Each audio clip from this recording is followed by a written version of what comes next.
is loud, the small town sound. We don't care where you came from, friend. If you're real with heart, you fit right in. No one's left out, that's a creed we keep. Neighborly roots run 6 feet deep. Lend a hand, light the fire. We lift each other a little higher. Side by side through the rain and pain. What's mine is yours, that's how we're made. Turn the kindness up like a country choir. Lend a hand, light the fire. We build together, brick by brick. Ain't no more, this bond runs thick. From the farm to the blockchain dream. Neighborly hearts fuel the whole damn team. Lend a hand, light the fire. We lift each other a little higher. Ain't no quit, just soul and flame. That ninja cat, well yeah, that's our name. Turn that kindness up, make the world inspire. Lend a hand, light the fire.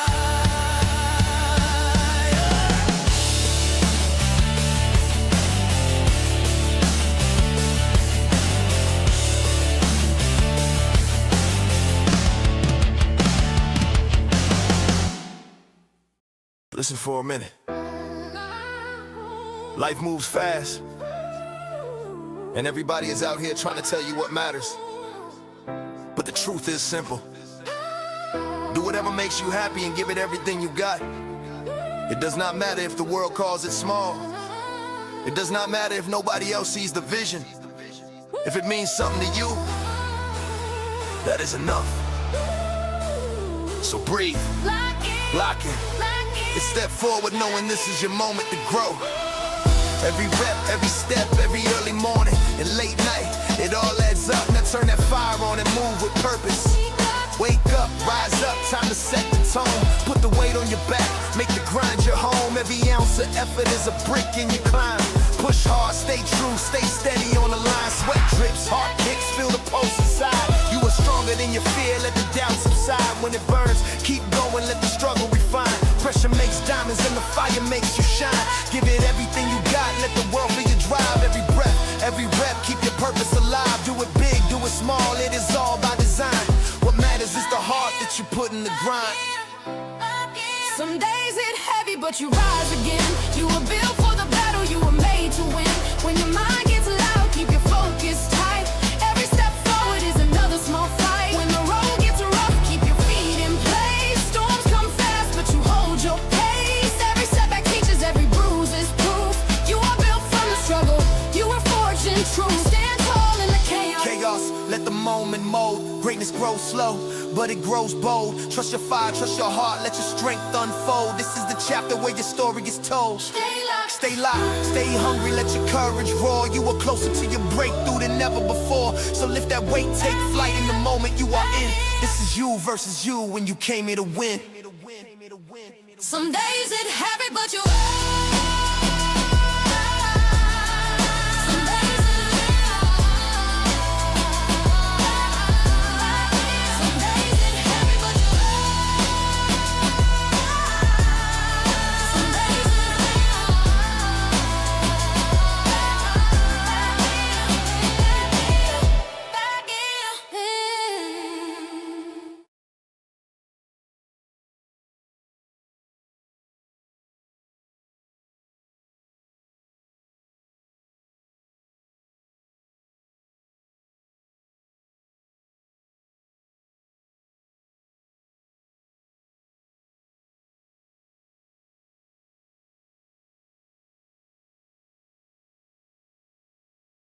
Monday night seen a teen over there. Oh man, if you're in the Twitch, you're seeing some magic right now.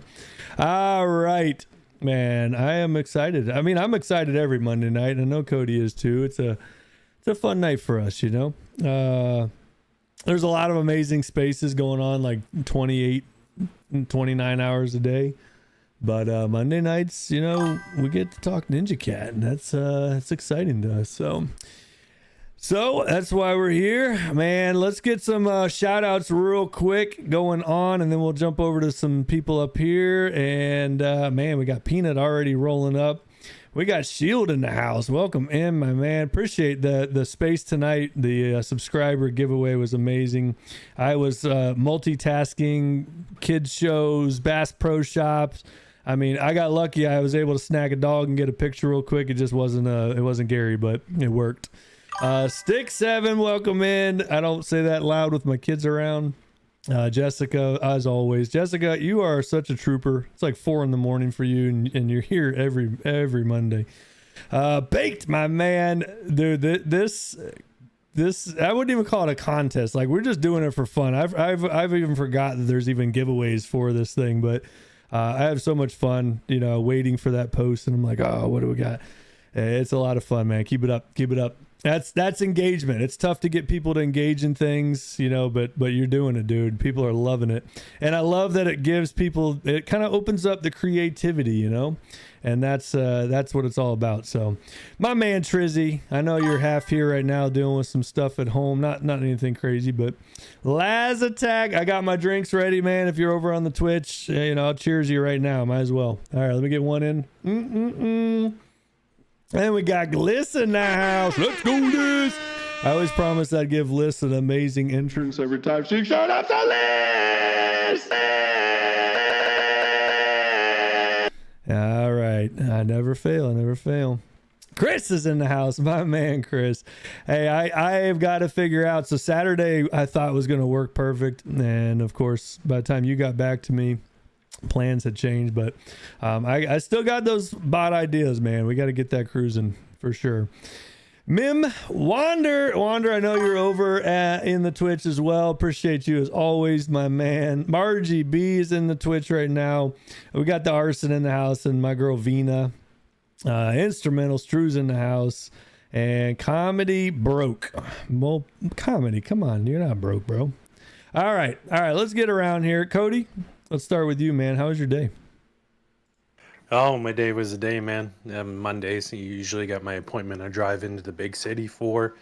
After I got that BS behind me, I decided to grab the day, you know, the bull by the horns, and made it a better day, and drove back. Liz's space, and then every space I could hit after that, every stage I could jump on.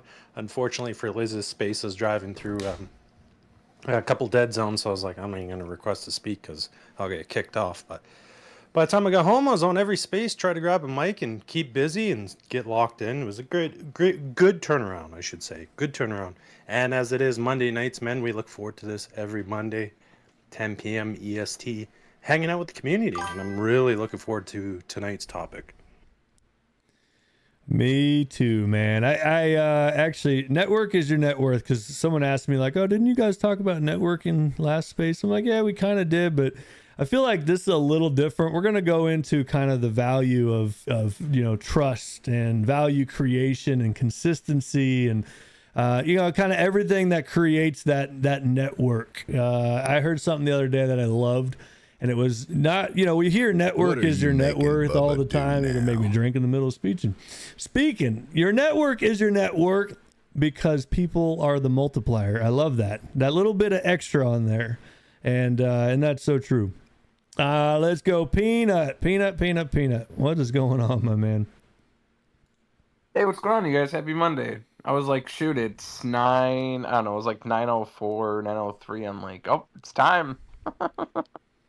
So, no, happy to be here. It's been, you know, just, you know, it's been a great couple of weeks, honestly. It's crazy to think that it's already been a week now, basically fully removed from Miami. It still feels like literally yesterday. Like, it's just, man, it's crazy. It's so so meaningful spending time with so many incredible people, and to getting to spend time with you, Bubba, and Cody, and Liz, and I know Shield and I got to talk a little bit, and we grabbed a photo. I haven't posted it yet, but man, it's just like, dude, moments like that, man. Just like looking back at these photos too, it just, man, it puts like the biggest smile on my face, and honestly, it definitely brings a tear into just reminiscing. And I know you guys were saying you didn't take any photos, and not say it's a bad thing, because like you have the memories that live on in your head. But man, just like shout out to Chris and shout out to Liz, because I know they both have been challenging a lot of people for months, and I still have some things to uphold to, and I still want to do, and I plan to make good on my word. But I stepped it up this trip in terms of just getting some videos, getting photos, and I'm so thankful for it. I'm so thankful. Like, it's crazy. Anyways, so that's my opening thought here. Just glad to capture those moments, because man, it is truly priceless. The photos we got together, it's just, dude, it's so surreal. I'm so thankful for you guys. So that's what I got. That's my Monday night thought. I love it, dude. I really regret the photos thing. Like I don't think and I got 5 kids, man. So, and I grew up with a photographer. We rugged, ladies and gentlemen, boys and girls of all ages. All right, let's see what we can do here. Well, if you're over on the Twitch, you'll still be able to actually see we're here. And this is what I love about X, Can we reconnect quickly? All right, am I back? Okay. Yeah. Go ahead. Keep going. No, you're good. No, I took a half shift vacation tomorrow and Friday, so I only have to work 12 hours both days. It's been pretty busy with training recently, so trying to spend a little bit more time with my family. But today's been pretty awesome. We had an awesome steak dinner, and then we watched Elf, and I just got done putting my son to bed. So how are you guys? I'm doing good, man. I just wanted to ask, with that OT shift you worked last night at the hall, what are you getting me for Christmas? Something good. Maybe a nice NFT. I don't know. We'll see. No, I'm just kidding. I love Josh. I love seeing Josh getting into NFTs, dude. There's nothing that puts a smile on my face when he posted that first regen he got. Like, let me just say, he didn't message anybody. He just figured it out. He's like, yeah, I got this. And he just, boom, posted it. Didn't tell us, hey team, I'm going to go grab one of these. What do I do? What do I need? Bam. It was just like, yep, I got this. That was awesome, dude. Man, I was talking to Cody earlier today. It's funny because for the last year I've been seeing you talk about NFTs, and I've just been stubborn like crazy, and I don't understand NFTs, and I was just had my head in different places, and I didn't want to give it the time of day.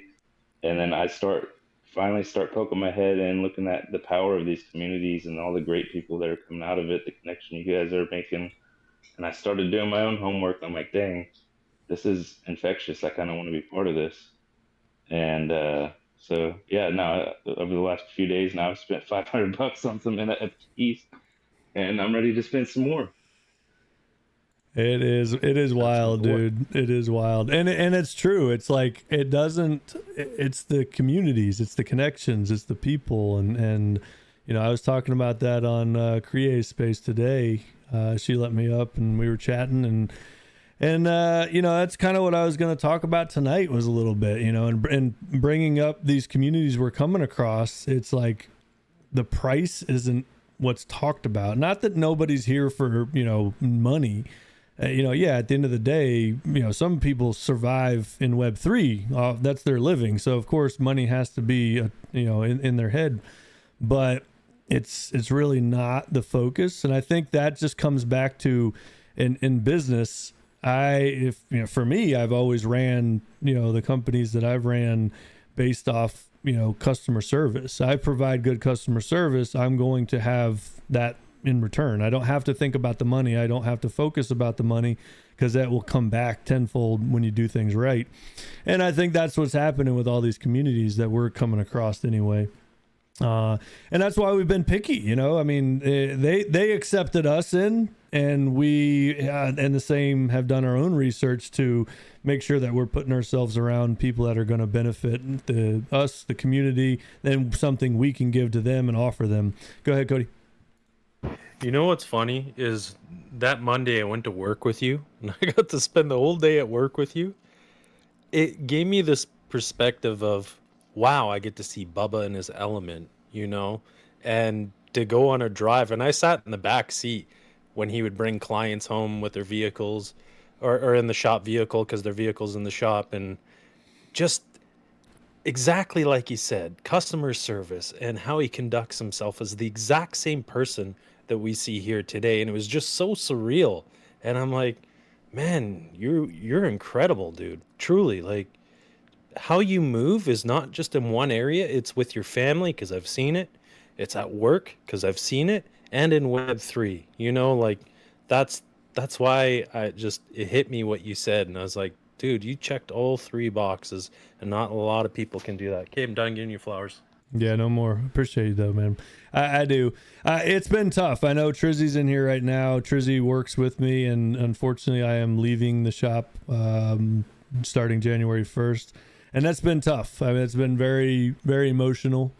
And honestly, I mean, besides like Trizzy down there is my boy. Like that's my second right-hand man. And he's my local guy, so I don't feel like I'm going to lose any type of connection to him. And thank God he's here with, in Web3, because that's definitely what makes this easier. But it's tough. It's 11 years of my life, and that's, 6 days a week for 7 of those years. And, I spent a lot of time there. Where I'm going, I feel like is the next chapter that's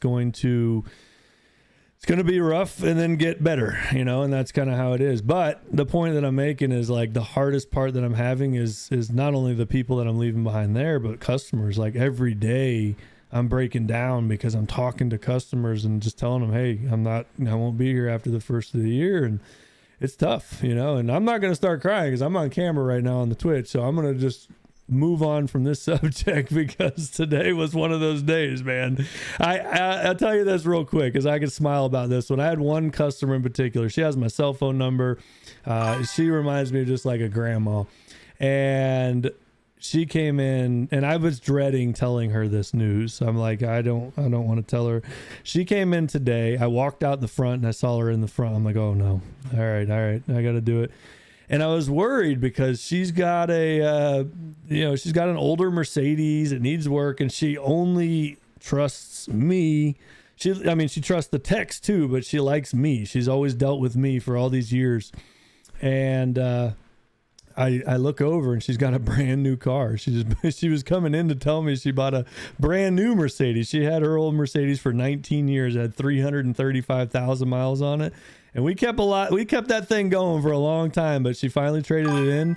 And I had the biggest smile on my face, because I was like, yes, I'm leaving, but she's got a brand new car.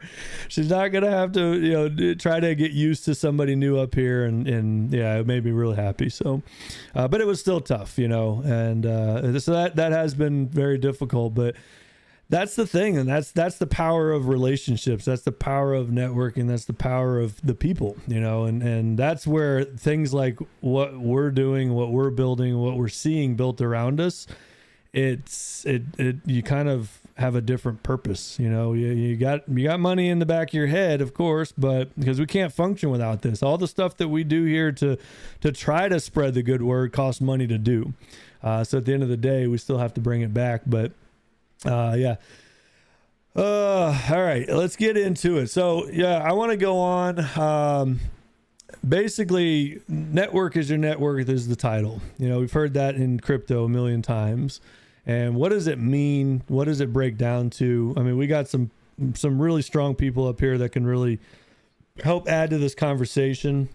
If you haven't come over to the Twitch just to say hi, make sure you drop over there. It's actually a new scene we worked out. It's kind of like a news anchor. I'm sitting behind a computer. Beep, beep, beep, beep, beep, beep, beep.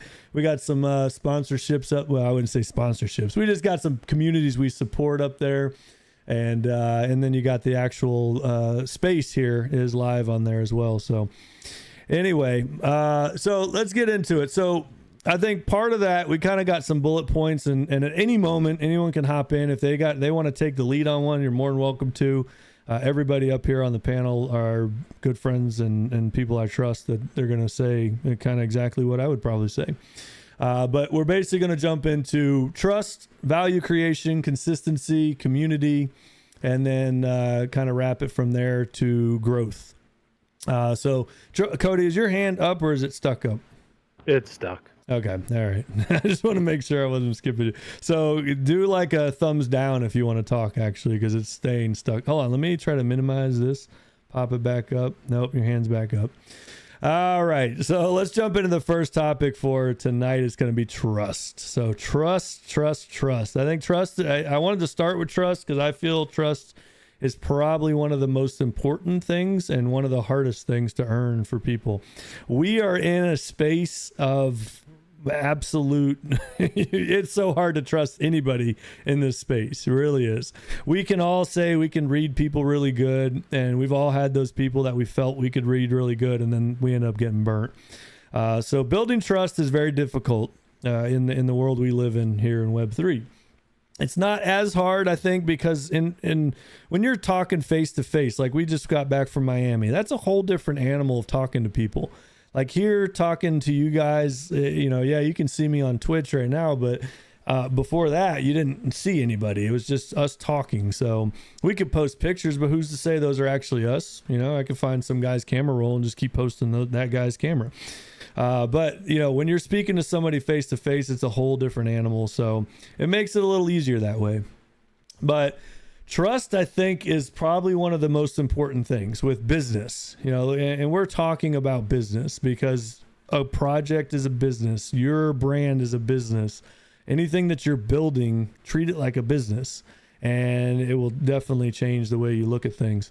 Building trust with people is very difficult to do, but it's actually not. And it really comes down to a few different things. I think the easiest way, I struggle trying to talk about this because I don't know any other way. I know I'm a good person, period. And that's the thing. You have to learn that. I have to get you to see that. And that's where things get, you got to put some effort in. You got to prove it. It's one thing is time in. Time in is one thing that you can't fake. And, I'm not going to sit here and spend a year with somebody trying to get them to trust me just to screw them over. I mean, that just doesn't seem very efficient to me. But the big thing is you're building your network as you're getting people to trust you. So I could say Liz down there, we've met Liz, I don't know, 4 or 5 months ago or so. And Liz would go out and say, hey, these guys are good guys. We've met in real life, Cody's been to my house. Cody's met my family. So Cody would put that out there. So I'm building that vouch center. I'm creating a vouch for myself. So if I get into a scenario or we get into it and we say, hey, I'm here, this is who I am. And now somebody who they've already trusted and vouched for and cleared vouches for you, it just speeds that process up. It really takes that down to a short thing. Reputation speaks when you're not in the room. So I kind of wrote some notes down on this stuff because, like I said, for me, it's tough to get it out there in words, how I want to say it. But I think that is probably a very important, your reputation speaks when you're not in the room. Okay. So when I've seen this happen, not for me, I'm going to use other people's examples, but I've seen Cody be brought up. I've seen I've seen Lisp be brought up. I've seen Funk, Superfly. I mean, every person in here has been brought up when they're not in the room, and it's not in a bad way. And in fact, the people that we roll with say, I guarantee most of them would say, I'm not going to talk about a person that's not in the room unless it's good. Then we'll talk all we want about them. But that's the level of respect that we see through a lot of the people that we roll with. Long-term trust outperforms short-term whims. So that's where putting the work in is really where it comes down to. That is where time can't be faked. You know, we have been here. What are we at? 15 months, Cody? What are we at now? 14 months? Yeah, something like that. I just stopped counting. I did, yeah. It's kind of how we look at our wallets or charts or anything else, you know. We just do it. And that's time in, you know. So as people are looking at things, and I'm not talking about money as investing. I'm talking about time and effort and do I want to take the time and effort to support this person because can they benefit me? Can I benefit them? How does that relationship work? And that's where time comes in. And that's tough in this space where there's a million people all trying to gain attention. Everybody's trying to get attention right now. Everyone's trying to be that person that's like, hey, look at me, look what we're doing over here. Look what we're doing over here. We move a little different than that. We kind of move, you know, we always have that saying, ninjas move in the shadow. And that's how we roll. I feel like the time will come when it's supposed to come. The time will happen when it's supposed to happen. So we just kind of move through the space as we are. We help people we can. And that's going to get into that next topic. So Cody, you got anything to add for trust? I do. You said it perfectly, man. I feel like it's something that takes time, and everybody's expectation of that time is different from person to person. And people have certain check boxes and stuff, could be based off of experiences in the past, good and bad, you know. So these things take time. And I feel like, you know, if you do things correctly without being in somebody's face, but just let them know, be humble, be there, be supportive. You'll be noticed. It might not take a week, might not be a month, but it'll come. And as long as you keep doing good things out of your heart and supporting people, I mean, how could doing more good be a bad thing when it comes to building trust? That's kind of my opinion of it. I see Walt's hands up, so I'm going to throw him the mic. What's going on, Walt? Thanks for coming up, brother. Dude, it was like I saw the notification on Twitch and I was like, who is he talking to? So I was like, oh, he's on Spaces. So, no, I did want to come up and say I've learned a lot about people because I like meeting people in person. Like, look, I love Spaces and stuff, but to meet somebody in person is so much more information overload because you can see their mannerisms. You know, you have eye contact. Like some people have like nervous tics and stuff like that. And I really like to pick up on that kind of stuff. But not only that, I love to watch how people treat, like, let's say we're out at a bar or we're out at a restaurant. I like to see how they treat the staff or how do they treat your Uber driver, that kind of thing. Those will tell me a lot about a person. And if they're genuinely treating people with kindness and they're being genuine, and they're actually treating others as human beings and not like servants, like that's literally I'm going to be able to tell a lot about a person by how they treat others. And I've learned that from a lot of the people that I surround myself with. What are you making Bubba do now? I really had an amazing time with you guys. I know we said it before, but it was so much fun getting to hang out. It was, man. And just the fact how we met and we just kind of bumped into each other and you and Liz started talking and you mentioned something about gaming. You were trying out that game and Bubba asked me the other day, I was like, I cannot remember, but I know there was a lot of girls he was playing with. It was a predominantly female-based player game. Repo. We're playing Repo. That's it. Oh, man. And I was like, dude, when and where do I download this game? Let me add this to my notes. Yeah, Repo. Okay, write that down because I might forget. Maybe write this down. Oh, sorry. Yeah, George Strait. there's so many there's so many different skill sets that play that game. Like, you don't have to be amazing at video games to play it. It's just a highly sociable game because there's proximity chat and the little robots' heads move up and down and talk. So it's very goofy. Like, the game is very funny. Like, you can't take it too seriously. It's a very, very goofy game. We're down. I want to check it out because I'm curious. And the fact that was the first game you brought up, and you're like, I'm a gamer, and I was like, oh. And Liz is like, have you met Cody? He games and streams with Bubba every Friday night on Twitch. So we got to meet and connect, and then it was about video games and streaming, and then we steered into genres of music. What kind of music do you like? And then it just stemmed into other conversations from that. I feel like that experience was just like, this is how you meet people. And the best part was, it was at my first IRL event, which I really came out of my shell to go to that, let me tell you. And I was nervous, Walt. I'm not, I know you said people like making eye contact and stuff. I was nervous, not to be around those people, everybody else, the dogs and whatnot. I was just nervous because that was a big step for me because, you may not know, but been in therapy for 4 years and I haven't done anything like that in 9 years, man. So it was new for me, and Bubba looked at me, he's like, dude, you all right? You look pretty tense. That was like first 2 minutes of being there, I was like, thank you, I needed that reality check. Dude, he looked like a soldier looking for bad guys. He was just like scoping everything out. His eyes are wide open. He's turning side to side. I'm like, dude, what? Are you good? You good, bro? And then he was gonna pull out his 6-shooter. Yeah, right after that, man, it just was like, boom, he's gone. I didn't see him like the rest of the night. Yeah, and it was. I really feel like because that interaction with Walt in the beginning, it just was like, okay, we're setting the tone, because that was the first real organic conversation I had at the event.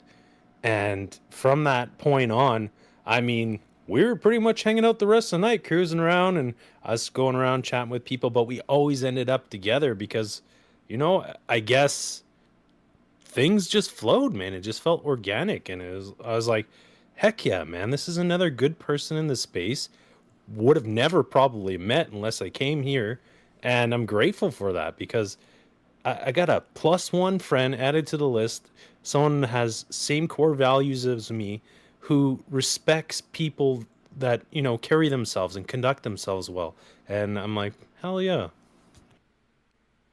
Dude, not to mention, it was like, do you notice that if people were invited to that party, you knew who was invited and who was actually a Doginal dog? And I have to say, for the people that were there, anybody that was a Doginal dog was highly approachable. They were very welcoming. They carry themselves good. They know how to converse, which a lot of people do not know how to converse whatsoever. They were very professional, cordial. Like, there was no downsides to anything. I've said in so many spaces already, that was one of the best experiences, period, that I've had. Not just in Web3, but I was just like, wow, this is like the most amazing group of people I've ever freaking met. And they're all in one community, and they're all so goal-oriented and driven. And I'm like, how did I miss this? Like, I don't know. I feel like I've been like circling and just missing the darts on the board, and then it's just like, oh, I hit a bullseye. All right, well, let's go. I agree, dude. Bubba. Very, very approachable. Just everyone was friendly. Everyone came up. It wasn't like cliques or nothing. It was awesome. And that's the thing. Like, I love what you said, watching people, how they move, I can sit up here and talk, oh, I'm a good guy. And then I go yell at, a waitress because she didn't bring my drink in time. I agree. I am the guy that brings the shopping cart back to the shopping cart spot, and I ask people that when I interview them for a job. Bring your carts back, people. Bring your carts back. So, But another thing you said brings up a great point. So I'm training 2 guys right now. And, one thing I was taught a while back was body language. And that's something we don't get to see here, just like you brought up, ticks, nervous ticks. When people are lying, typically they're going to look one way or the other and, avoid eye contacts and just a lot of different things. But, another thing that people don't realize is people's body language is subconsciously, they're telling you how interested they are in this conversation you're having. Are they facing you straight on? Are their arms crossed? Are they turned sideways for the door? All these things that you look for when you're having a conversation with a person can really lead where to go from there. So it's tough here. It's definitely not the same. And you kind of have to go with some instinct and go with gut, but that's where time in, showing up, showing support, providing something for that person, giving them something that they may not be able to get that you can, whatever you can do to build that outside of that, because we don't have that body language, we don't have that eye contact and all that other stuff to go off of. So that is definitely a very good point, for building these relationships. And I think that's where just IRL hits a lot different.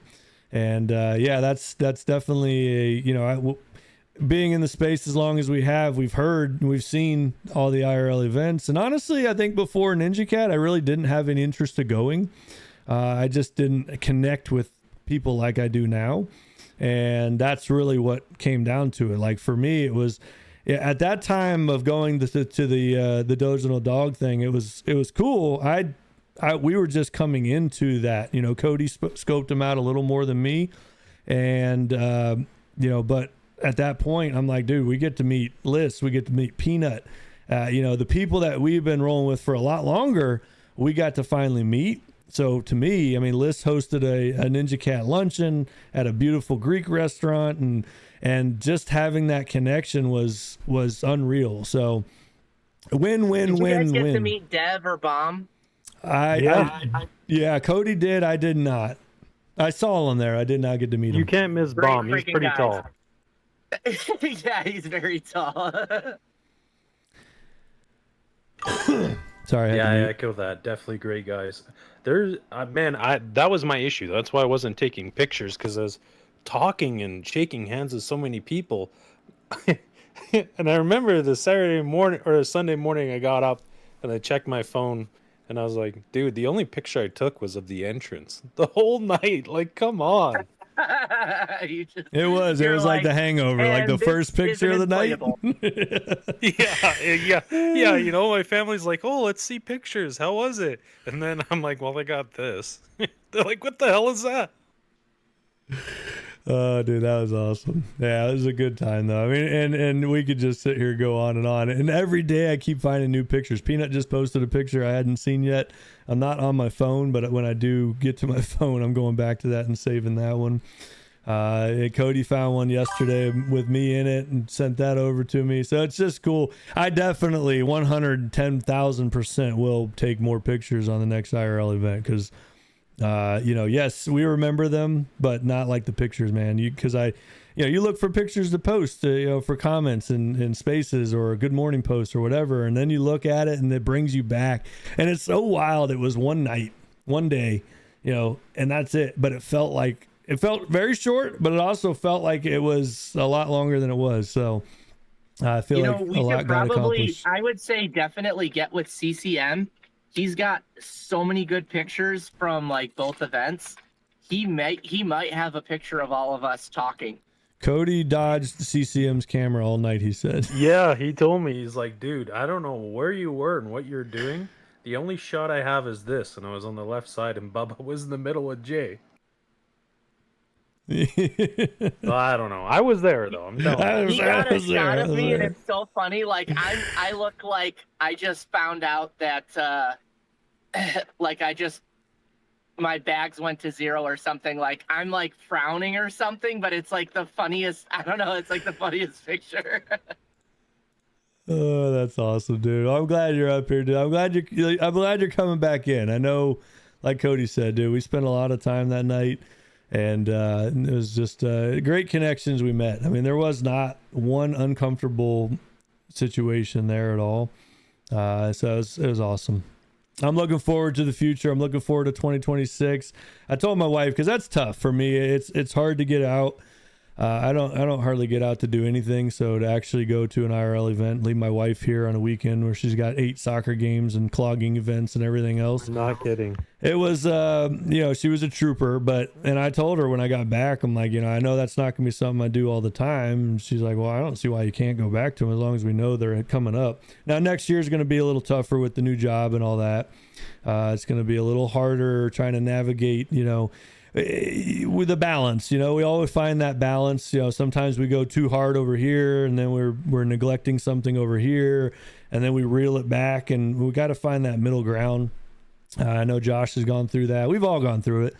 And I know coming up January, that's where I'm going to have to be, because I got to put some extra focus on, whole new career change. I mean, it's going to be, it's a lot to take in, and I got a family that's counting on me. So I got a mortgage to pay, and but hopefully everything works out. But that's a risk I'm willing to take for the outcome. So, all right, let's get back into the topics here, and then we'll kind of open up for the night here.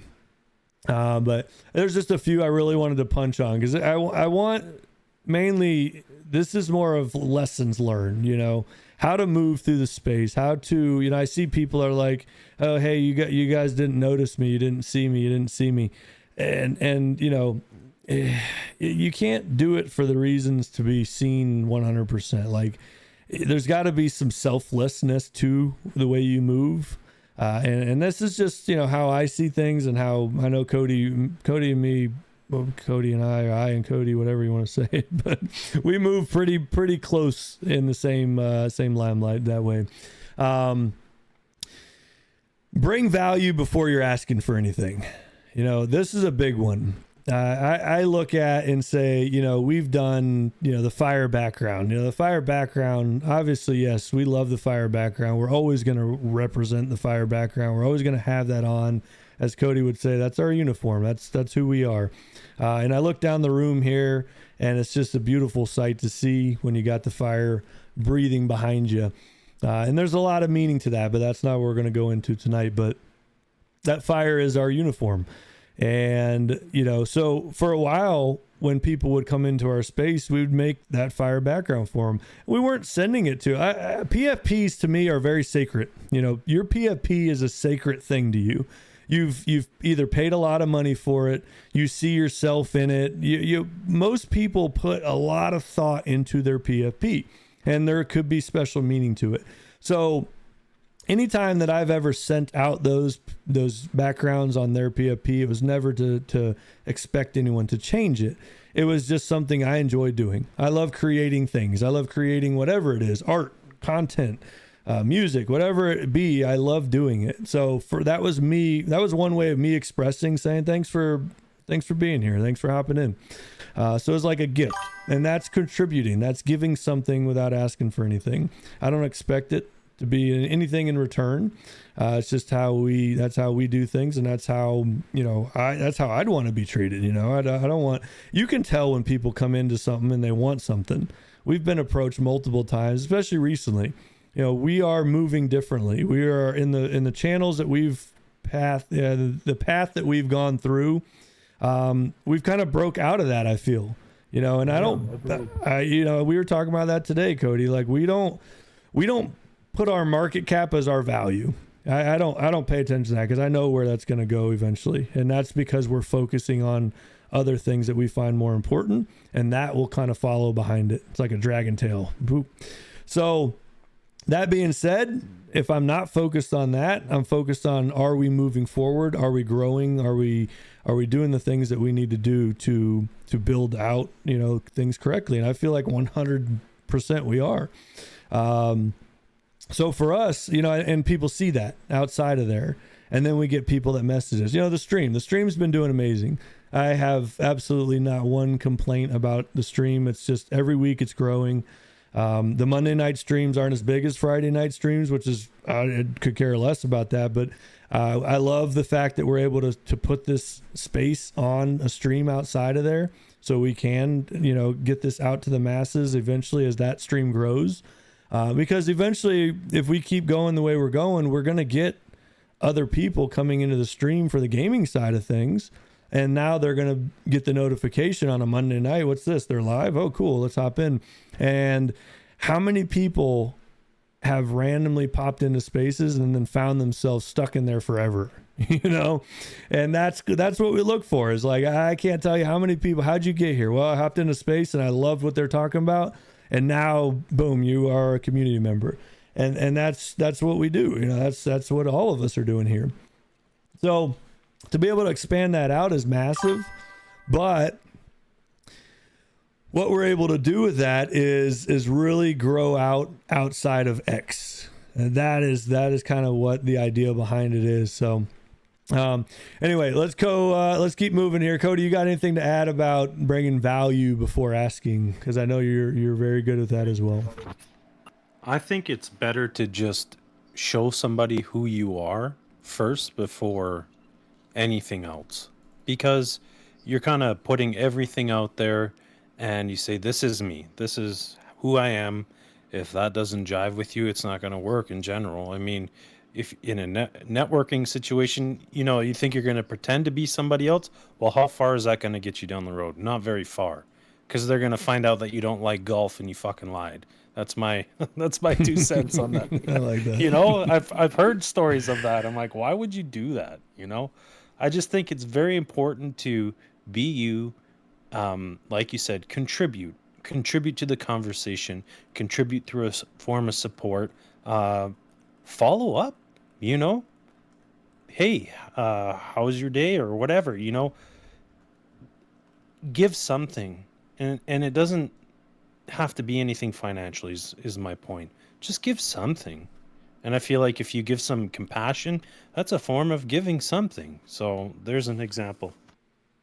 No, that's great. I think, you know, Sassy's up here right now. Sassy, I know anytime you want to talk, just throw your hand up. I know you're cruising over there getting your impressions. But Sassy's space was one of them. Lista's space is one of them. These are places where people that we would see down in the listener section, down in the audience, we would never hear them talk, but we loved them because they showed so much support, and that was silent. That didn't cost anything. That wasn't, you know, we're not looking for, Death Wish down there, buy a bag, Death Wish. No, Death Wish would come in and he would show love, and he would move around spaces and show love. And it's a different, you know, way of contributing. You don't have to do it based off of money. And that's what we're seeing here, is we're seeing growth happen that doesn't have to do with the monetary, like cash. It doesn't have to do with buys, doesn't have to do with purchases. And that's why we don't hear all these communities talk about that. You know, it's not the focal point. It's not sitting up here talking about, you know, our market cap and our buys and all that. Now, granted, you know, it's fun watching it. You know, we have buy bots and stuff, and it's cool. And, you know, it's prideful when you see a buy come through, especially in our position. It means a lot. I don't care if it's $2 or $10 or $100. It's something special, because that means somebody believes in what we're doing, you know? And that's different. So, all right. Anybody else got anything to add before we move on to the next topic, which that was value, you know, creating value? Yeah, I was just going to say, when people change their PFP to the fire background, right now I feel like that's more valuable than buys on the chart for us. Like, well, the buys are great and everything. Like, I'm never going to say that that's not valuable, but whenever somebody changes their background of their PFP, that says a lot more to me. And like you said, we just don't move that way, where we go into a space or go around and say like, hey, buy Ninja Cat. Like, this space, the crypto space, is full of so many different people that are constantly pushing things down your throat. And today it's this project and tomorrow it's that project, and they know all the little keywords, hot phrases to say to get you just hooked in enough to buy it, and then they'll dump on you and move on to the next thing. And we finally learned that the best way to go about business is to just prove yourself, and it's not as quick as the other projects do it and everything, but we're a lot more sustainable and we're proving ourselves long term. And like, I'll use an example like the other night in Twitch, whenever Russ was like, "Hey, if you guys push out my PFP, what was it, 1,200 times, he's gonna buy one soul." And I was like, "Okay, I'll tell you what. If you buy one soul, or if you double it, then I'm gonna donate $100 in Ninja Cat to somebody." And if I just said that up front, they would have thought that I was full of shit or whatever. Sorry. But the way that we move, like he knew that we're not gonna dump on him if he buys more, and he knew that I'm good for it to give out $100 to somebody else, so he did it. And I think that just proves the value of showing your character more than just shoving a project down somebody's throat. Absolutely. 2,300 Russ emotes that night. 2,300 Russ emotes. That's insane. I'm kind of scared for Friday night. Next Friday night, he's gonna go for 3,000 or something. It's just gonna be all Russ emotes filling the chat. But Walt, you got your hand up? Yeah, I was gonna say you can't like, I would say, buy your way to value and stuff like that. You really need to like put in the hard work. It's just like somebody getting like a BBL. You can tell. You can tell Walt just came back from Miami. Yeah, I saw enough of those down there. But no, you can tell when someone actually works out and they've put in the time, they put in the effort and stuff like that. So, but it's the same for you guys. Like it's a slow process. Like you cannot rush art. It takes time to build a network. It takes time to build a community and a project. So I think there's far too much, self-gratification, instant gratification society. That's why so many people get absolutely wrecked when it comes to trading.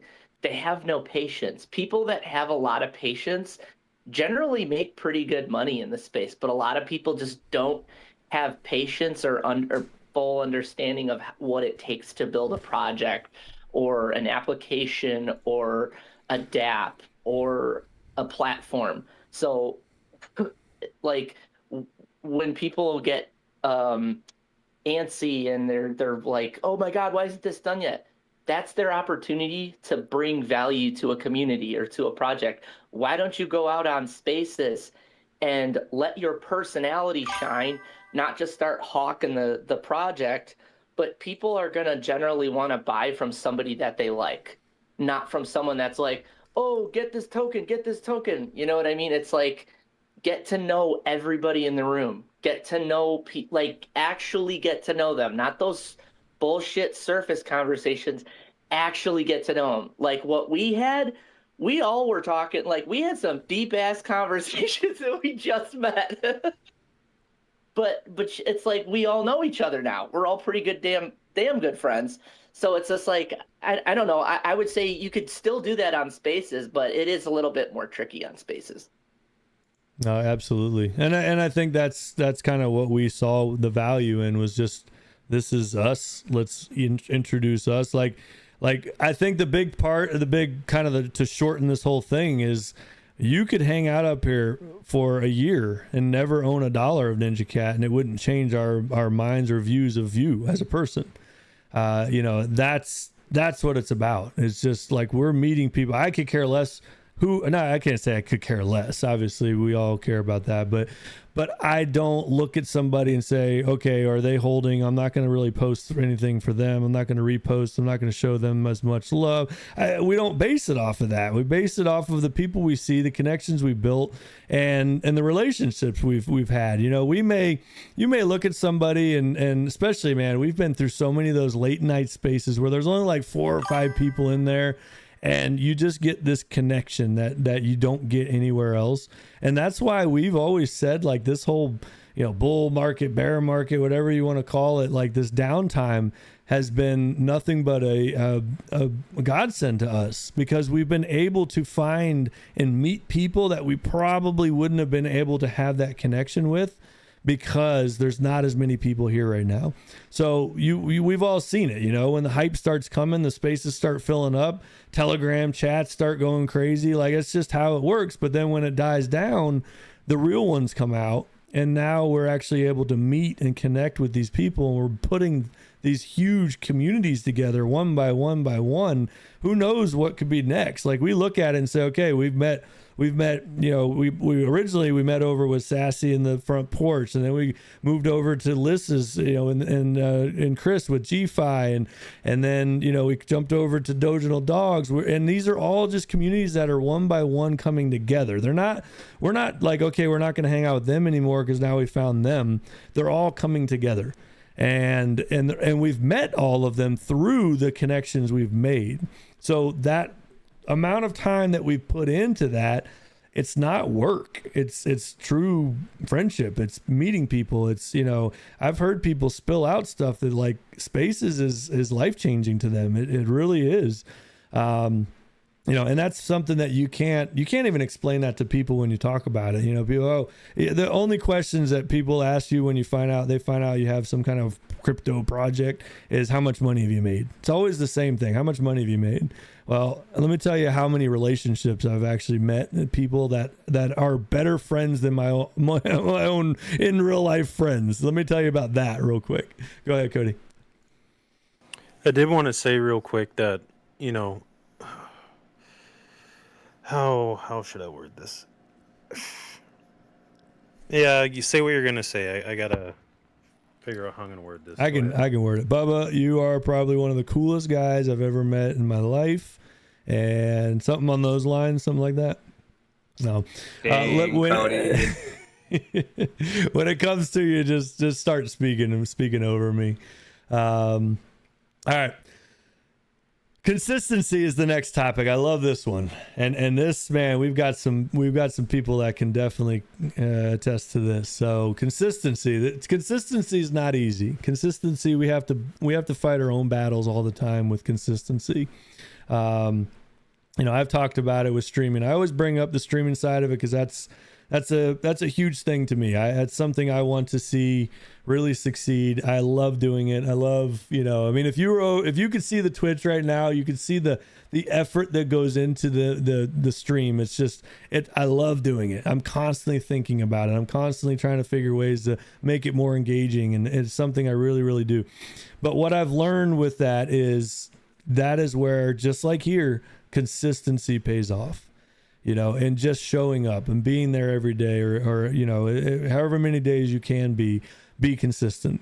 You know, I've spoke about lists before down here, and that's one thing. Like, we don't do 7-day-a-week spaces. You know, we don't. We didn't come in here saying we were going to do 7-day-a-week spaces. We came in here knowing what we can do, where we can be consistent ourselves. We support everybody 7 days a week, but I know what I can do comfortably, and I know what I can do consistently. And that may be less. Of course, I want to do more. I love doing this. I love being on spaces. I love talking with you guys. I love doing all this. But I know I have other obligations sometimes, and I don't like being inconsistent with that. So that is how we rolled. We came in. This is who we are. This is what we do, and hopefully that works for everybody. And in the meantime, because we can give our support somewhere else. You know, we're around all the time, and that's where me and Cody really, and now Josh has really been coming in. Josh is coming in hot, but we've been able to bounce off each other. You know, we all have days. Consistency comes down to good days and bad days, and we all have them. And I guarantee you, everybody here who you think is a strong man, I wish I was like them. They have their Cody sitting right by their side when they have their bad day, and their Cody picks them right back up or covers for them while they go through that. And that's exactly who we're finding here. Go ahead. Oh, Liz is up here. What's up, dude? Hey, I love the conversation. I had to hop up here. I couldn't agree more. Even though you think everything looks nice from the outside, it's just kind of like that Gary Vee video we were talking about in my space earlier. You know, if you don't have people that you can depend on, people that make you want to show up, people that give you that extra push, it's not easy. I always said I would never do 7 days a week. I know Peanut knows this. I always said, like, that's too much. You know, you need a break. I used to say Sundays are for football, and then this happened, right? And now everything kind of switched up, but I knew it was time to level up, and I was very comfortable with where I was. So it was about finding the next big challenge for me, something that was going to really make me I don't know, just push myself harder. And I always do that. And I hope everyone does that. Like, if you notice that you're comfortable, even if you're doing well financially, even if you're doing well with your project, whatever it may be, if you're stagnant and every day is starting to look the same, you got to switch it up. You got to say, okay, how can I do more? How can I add more value to the space? How can I add more value to my community? And that's what I like to do. So when Jed brought this up, we got, this idea from Fire and Russ. And then I had an amazing phone call with Fire. I was actually in Florida. I remember I was sitting in my niece's room and I'm like, dang, I guess I'm gonna do this. Like, we're really gonna do 7 days a week. And that was it. We planned it for after DD Vegas, so everyone would be back. And I knew, and like Jed knew, if I said I was going to do something, there's no way that I would go back on my word. I would never do that. So we show up, and you guys have been showing up too. So it's not easy for you guys to commit to 12 p.m. every single day. And if it wasn't for seeing all your beautiful PFPs in the crowd, it probably wouldn't be so easy for me to want to be there. So it really is a team effort. It takes a village to do anything successful, in my opinion. Oh, I agree 1,000,000% on that. That is definitely, I mean, being consistent, definitely the growth that you see helps that. But I think for you, for me, for Cody, I mean, I think for most of us, we would stay at it, even if it wasn't. I mean, we've hosted, I guarantee all of us have hosted spaces with like 2 people in there before. We've all been at that beginning point where, and look at us. So every one of us is stuck with it. Some are higher, some are on that next level, some are moving up to that. But at the end of the day, the key factor to all of that was being consistent, determination, Peanut, and then we'll go to Walt.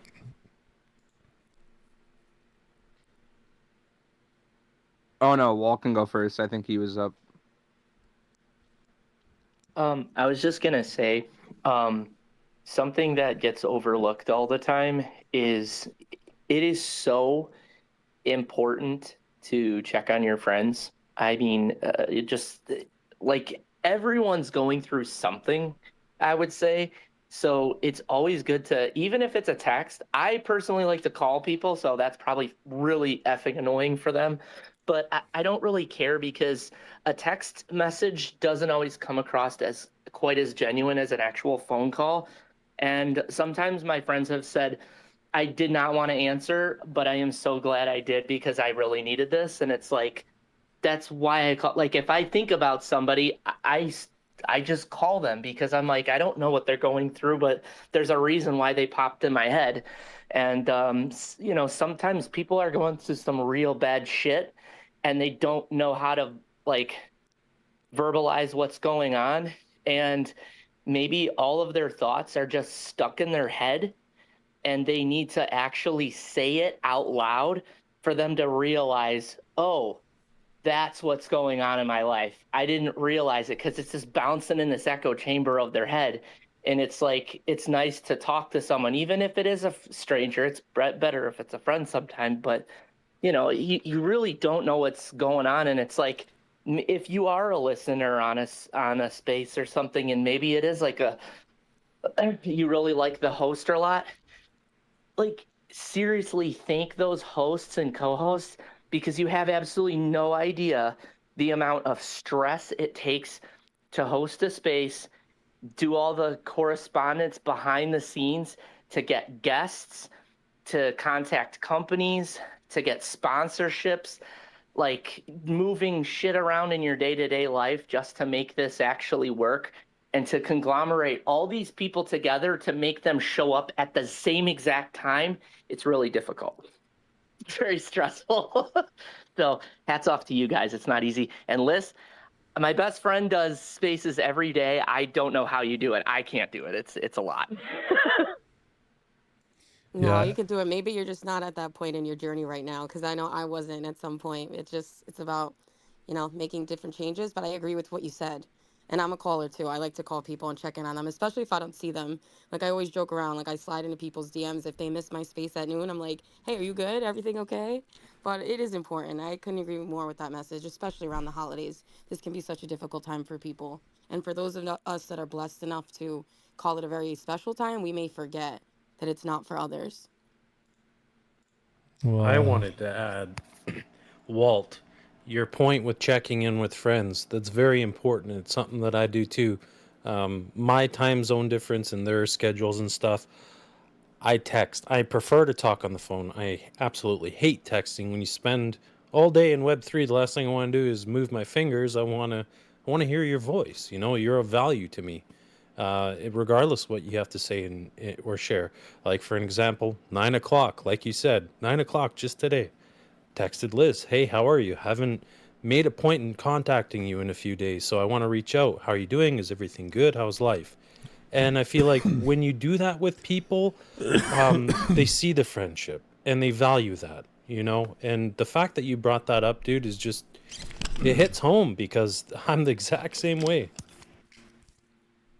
That's freaking awesome. Yeah, like not a lot of people, like especially girls, like a lot of girls are just like, they're like, oh God, I hate it when guys call me. And it's like, call me old fashioned. I don't really give a crap. Like, I would feel like the biggest pile of shit if something happened to one of my friends and I thought about calling them, but I didn't want to bother them. And, you know, and then they just like did something that's unforgivable. I would feel like a massive pile of crap. So I just, you know, I'd rather catch some flack for the sake of our friendship and for the sake of someone like being okay mentally, because like I said, like people go through some real shit nowadays. No, I'll go to Peanut here in a second, but I just want to add to that real quick because I see Brittany's down there. I'm going to throw her under the bus real quick because it's a prime example. A while back, I was posting, you know, the good morning post, and just we all put a lot of thought into our posts. It's not just quickly throw something out there and you know, push send and move on with our day. There's thought that goes into them, and I will never forget this day. It was hilarious because I posted something, and you know. And let's be honest, a lot of people don't read everything. So a lot of times you can post this meaningful thing and then you just get good morning, good morning, good morning, good morning. There are people that do read, but for the most part, it's just I see somebody, good morning, move on. And that's how it is. So I was questioning myself and I'm like, man, maybe I'll just go to some short, quick posts because I don't think anyone actually pays attention to any of this stuff anyway. You know, I'm just throwing it out there. And, you know, at the end of the day, I think if one person gains something from it, I'm happy. But is even one person gaining something? And out of the blue that day, Brittany down there just randomly we don't talk a lot. And she just randomly messaged me and was like, Bubba, keep doing what you're doing. This shit fires me the F up. Like just this message like, whoa. Okay. And it was like a sign, like somebody heard me saying it and said, hey, somebody better message him and get him back on his feet again. But it was the most perfect timing. And maybe at that moment for her, it was like, hey, I need to show him some love, you know? And it was just wild how it worked out timing wise. So it's so true. I mean, and that could go for anything, you know, just dropping in and saying hello to somebody, you know, how you doing? How's life? How's the family? That kind of stuff. It doesn't have to be a long drawn out conversation. It just needs to be that, hey, somebody cares, you know? So yeah, I love this topic for sure. Peanut, did you remember what you were going to talk about?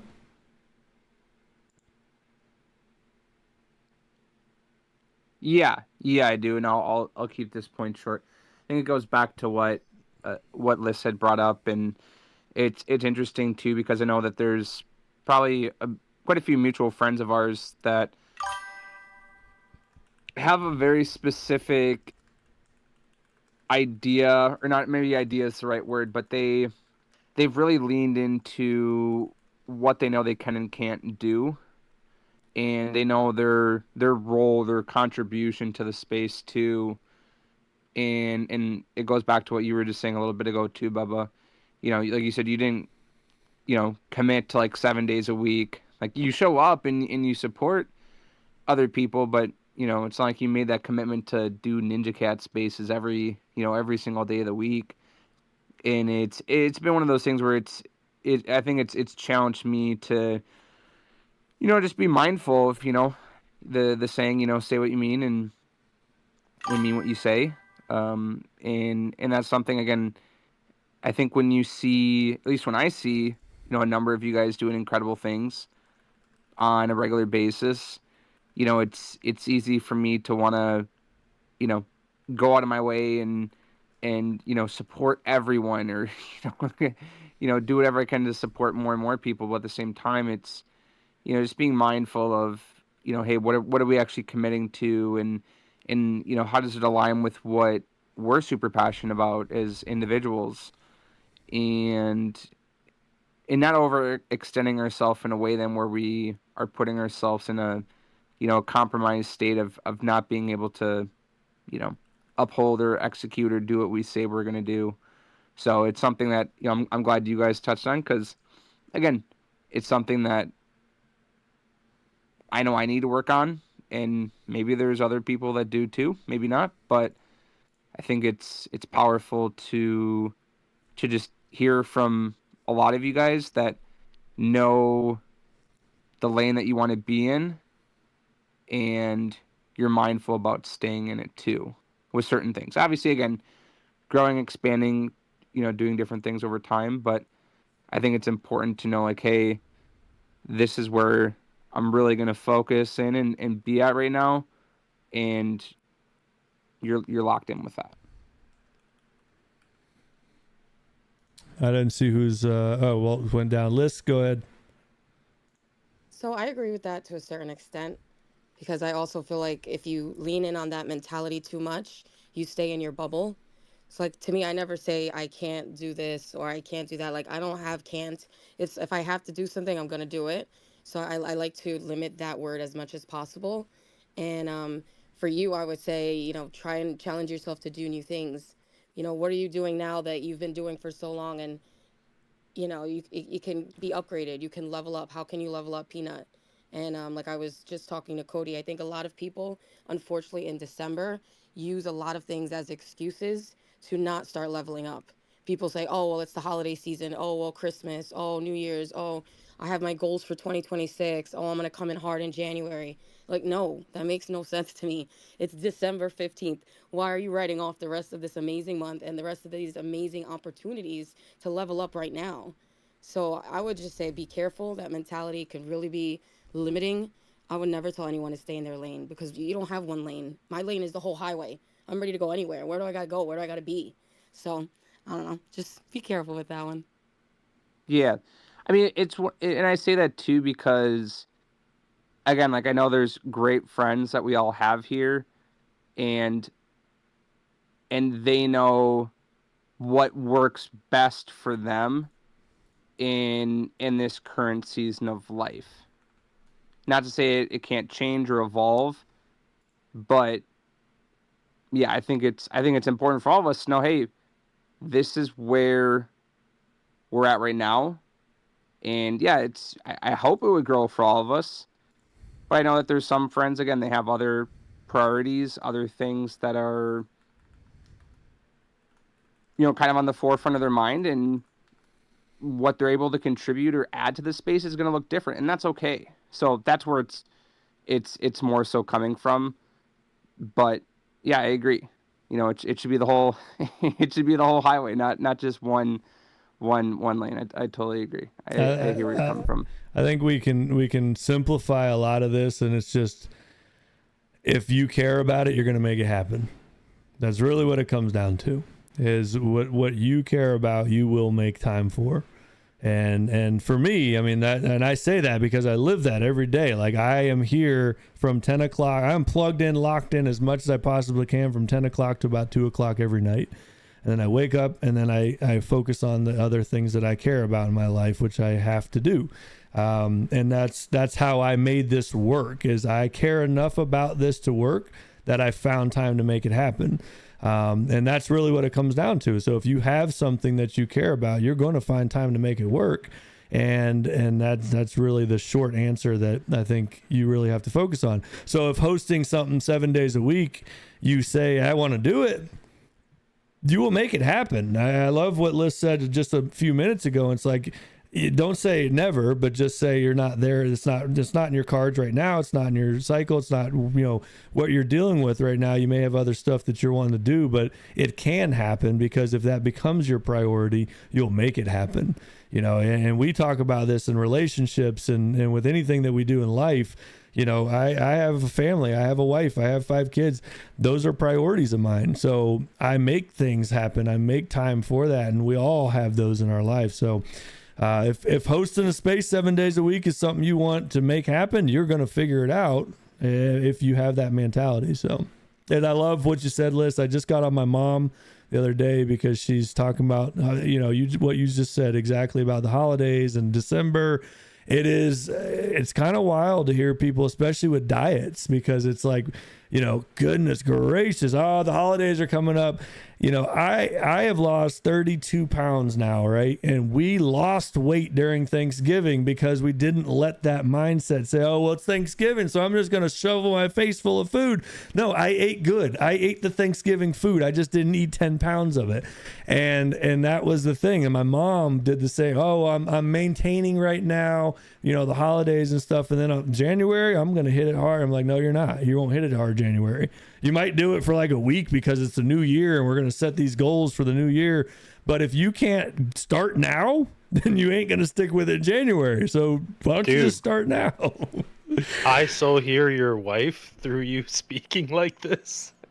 Oh, 100%, dude. And then that's where I pick up things from, I try to. I love it. I love it. Try to learn from people and communicate. But I don't know. I know Walt's hand was up. We got Jed up here. We got Money Miller up here. Let's go over to Walt real quick, and then we'll jump over to Jed and Money real quick.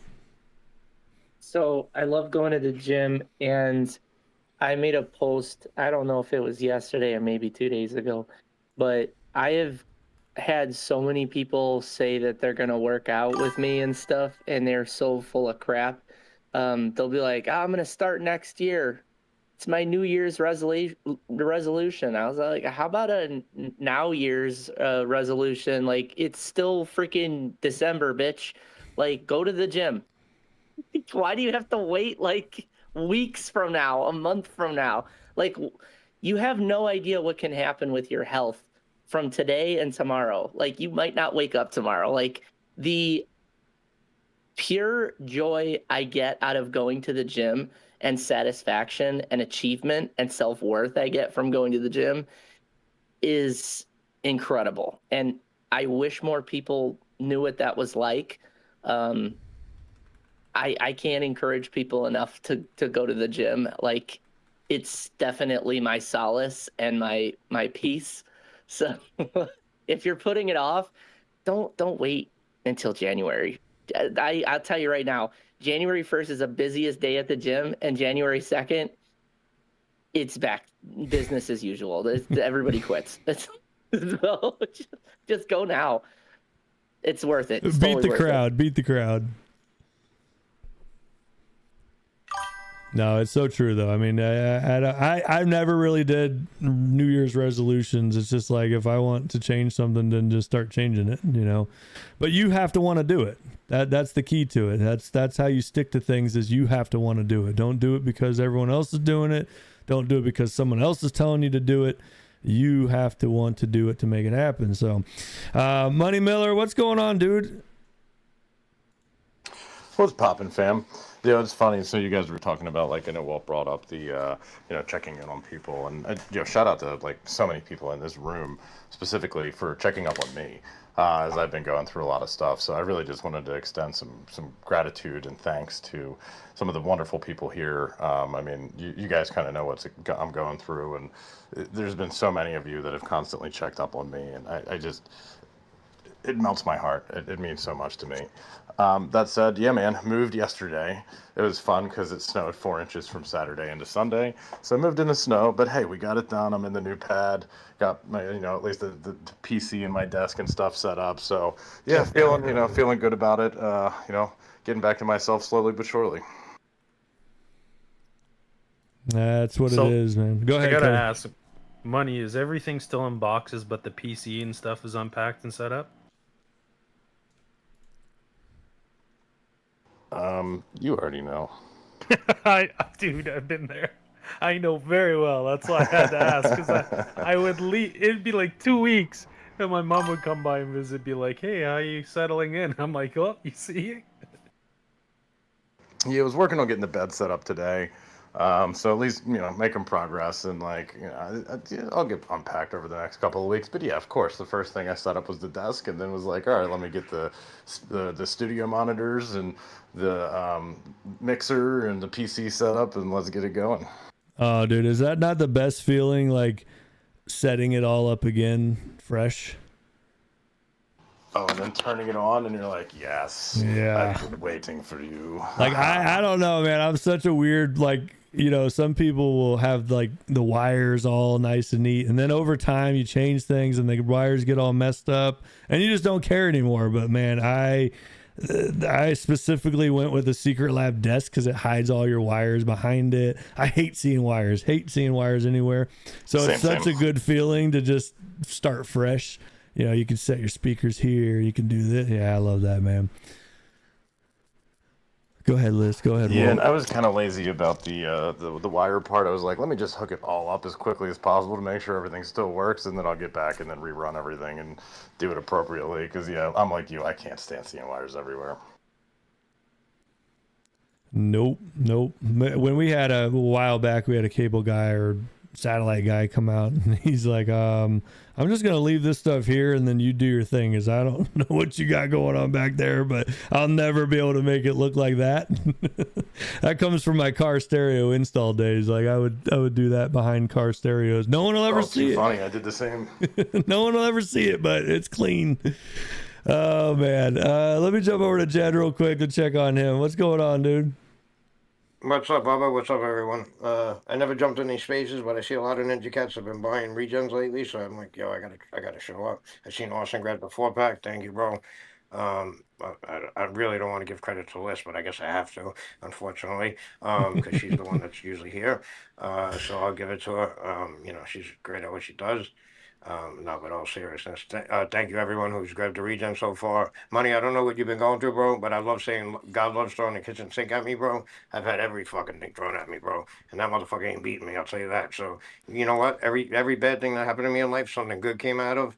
So I always look at it like that. Like you don't see it right away, but sometimes it might take a year, it might take 2 years, but then you're like, oh shit, something really good came out of that bad situation. So I'm sorry for what you're going through, but bro, you'll be fine, bro. You'll be fine. You're headstrong and you got good people around you. And sad to say, bro, the people in these rooms are more, they care more than your fucking IRL friends, which is sad. That's just how it is. But maybe it's because we fucking hang out every day, so that's why I take a lot of people in this room. Like, if I got a fucking serious issue, like I call Slick Rick, I call Liz. Like, I don't call my IRL friends, which is fucking crazy because I know Liz like 7 months. I know Slick probably the same time. And I know some people 15 years. And I'm like, you know what? I trust them more. So I don't know. I just feel like people here care more. Maybe it's because we talk every day, but I don't know. We just got a good circle of people, man. We're surrounded with good people, and I don't know. I feel like any of us could get through anything. Anybody's going through anything, you could hit my DMs. I'll drop my cell phone on the fucking timeline. I don't give a fuck. I dropped it in the group chat, 250 people, because that's how I am. You know what I'm saying? But I really do give a fuck about the space, man. I really do give a fuck about the people here, and I'm here to make the space better. So I just think it's a new space. It's evolving. We went through some shit periods. I've been here since 2020. I've seen hyper financialization. I've seen how ugly it got, but I see how nice it's getting now, and I just see all the fucking everybody blossoming. Appreciate that, brother. Everybody blossoming. I think you nailed it right there. I mean, that's what I'm seeing is just the growth throughout here is just spreading, and it's for the better. Like we all are uplifting each other. We're all bringing different views to things. We're finding different ways. I mean, you look at where you guys started, where I mean, for us, it's been such a change to say, okay, our outlook has changed. We used to do things a lot different, and then we started shifting towards, and I've heard you talk about it, bringing revenue in from the outside is something that it's kind of crazy to think that it's like alpha that nobody really thinks about, but it's a huge advantage to be able to pull in Web 2 money into a Web 3 project And that's I love how your mind goes, and just watching you move, man. It's been awesome seeing. So we haven't got to talk too much because most of the spaces you're on, I don't get to hop up on during the day. So I appreciate you coming up here and chatting for sure, Jed. Bro, I believe in the space so much, bro. I'm putting my fucking restaurant's name on the line for this space, bro. Bottom line. That's how I'm putting my fucking family's restaurant name on the fucking line for the space. That's how much I believe in it.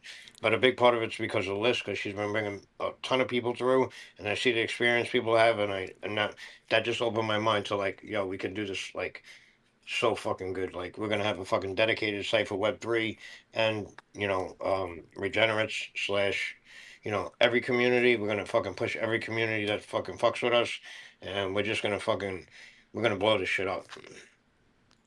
Yeah, obviously, like you weren't here earlier, but Arson down there is Josh. He's been with us pretty much since the beginning, and he didn't talk to any of us. He's not plugged into NFTs. He's just now getting into it. He didn't reach out, unless he reached out to Cody, and I didn't know it, but he didn't reach out to me. He just made it happen. He bought one the first time. I don't know what he's got, 4 or 5 now. He's hooked, and that I got 4 now, yeah, and that tells something for the community that you guys Catch up, have. Josh. I got 10. Yeah. Man, I'm crying. I only got so much money. Wiz down there, I see you, Wiz. I will eventually send that wallet. Don't you worry. Wink, wink. But no, I mean it says something. Just like you were talking about, Jed. You're seeing people coming in, and whether it's through lists or whether it's through the communities that we're rolling with. They're buying that for a reason, and it's not to flip things. I mean, I have 40 NFTs of another project right now that is actually doing very, very well. And it hasn't, 29, I got 40, and it hasn't even crossed my mind to start flipping them, because that's not why I bought them. That's not why I minted them. That's not why I supported them. It was beyond that part of it. And I don't need the money bad enough to do that. So go ahead, Jed. No, I was just gonna say, when people start making real connections here, and they start valuing what we really have, and that we have the opportunity to pioneer a new industry and do it the right way. Like we fucked up in 21, letting the KOLs run the space, but now we got like good people, at the forefront. This could be a game changer. Like this is a generational opportunity for everybody. Like you think you're late? Like we're here 4 fucking years, 5 years, 6 years, whatever it is. It's nothing. It's a blip in time. Like these are financial vehicles. These are networking vehicles. These are so many things, bro, wrapped up in one. And you know what? They're the best in my opinion. They're the best, most fun crypto asset there is out there. You buy an old coin, or you buy a meme coin, or you get nothing, bro. You get nothing. All you do is you might as well buy fucking equities. Like I was on Wall Street 15 years. I get the same high when I buy fucking Sol, when I bought fucking AT&T. Like it's the same shit. But when I buy a fucking NFT that's got a hype community, and I get to talk to people and network and do all this shit and build, it's like, wow, it's like such a different feeling. So people don't realize, like, we are so early, man. We are so early. Like, I posted that thing about Gary Vee today, and like, people think like, oh, I'm here 3 years, nothing's happened for me. I'm like, 3 years, bro. 3 fucking years? That ain't shit. That's why I hate the word legends. I'm like, people, legends. You ain't no fucking There's no legends here yet. There is none. Zero. I don't give a fuck. Luke ain't no legend. I'll call them all out. Luke ain't a legend. Burnt Toast ain't a legend. None of them motherfuckers are legends yet. Because you know what a legend is? Somebody that's here sustainable for fucking 20 years. Talk to me in 20 years, then you're a legend. I've been here fucking 6 years. I've seen all the shit. None of these motherfuckers are legends. Let me see if all those IPs are still around fucking 20 years from now. Maybe they will be. I'm not saying they're not. But don't call people legends yet. Come on, you ain't a legend. Gotta earn it. Your mindset is always far out, and I love that, because that's it's not an easy thing to find. Most people want things fast. Most people want to see things happen fast, and to be able to see that vision farther out, because we have to start it somewhere. So people can look at things and say, oh well, you haven't done much, you haven't grown, you haven't done this. But I don't ever look at it that way. I look at it as, okay, we've only done this for 3 or 4 months. Give me 3 or 4 years and let me see where we are. So it's something I've always seen you talk about. The time frame, and it's always far out there. Yeah, and these fucking motherfuckers had $100 million runway, bro. They think about it. They had 100. Give me 2 million, bro. Give me 2 million. I'll build a dynasty. They had $100 million. They're running out of money. Doodles is fucking running another mint. Are you fucking kidding me? And I was a day one Doodle. I love burnt toast as art. No, like I ain't shitting on them, but like they're $250 million company. Why are you running another mint? It's extraction. It's extraction from your own fucking people. Come on, man. That shit ain't right. Now you did say something in there that I like, because I like challenges, and that's why, I think for us here, that's just something that we go through all the time, is challenges, and people saying, oh, you can't do this or you can't do that. And I heard you in there, you said that meme coins. So that's my challenge now. So I'm gonna succeed. We are going to succeed in getting Jed to believe in a meme coin again. A meme token is going to change your mind, and I have now accepted that challenge. All right. I got absolutely wrecked in memes this year, bro. Absolutely wrecked. And I was talking to Liz about this before. I train my mind every day, every fucking day. Like, I know one thing in crypto that's important is to train your mind. Like, when you got FOMO, you should be selling. When you're screenshotting, you should be selling. When you fucking feel bad, you should be buying. But people don't train their minds. And I know this, and I still fucked up. I still fucked up. I fucking round trip fucking 300 grand because like I was like, oh, so this is going to a million, greed, FOMO, all that bullshit. Like when you're in crypto, you need to train your mind. I don't know how the fuck I did it in 21 because everybody's like, one ETH is one ETH. And I guess I was so new, I was like, no, one ETH is fucking 4 grand. And my mutants were fucking 50 grand. I'm selling that shit. Like, that was real money to me. When I pulled, more than $250,000 out of the market, I was like, no, this is real fucking money. This is all bullshit. But then I fell for it again this year with the fucking memes because they were like the meme super cycle. Everything's going to a billion. And like I'm pissed at myself, but you know what? It's all a learning experience. So I don't give a fuck. But yeah, I also thought like, memes like Ponky and all these were like building real brands and all this shit. But you know what? They're all fucking down bad, bro. 99%. So I got wrecked. Yeah.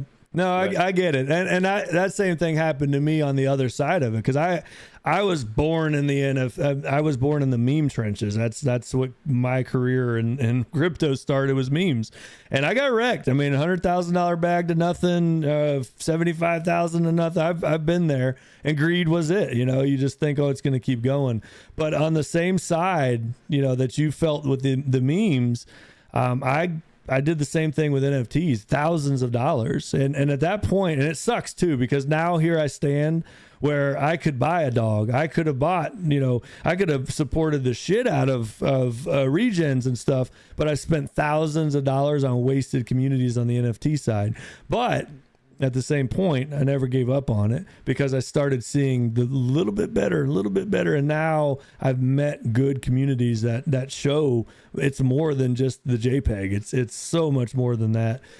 So I still think there are good memes out there, but I hear you, dude. There's so many out there that are money grabs, and this didn't work, so I'm jumping to the next one, and it's rough for sure. Go ahead, Cody. I wanted to say that 2 years ago, from my bank to Coinbase to buy Ethereum, to swap to a wallet, to buy in a project that I was watching and looking into, it was a meme coin, Jed.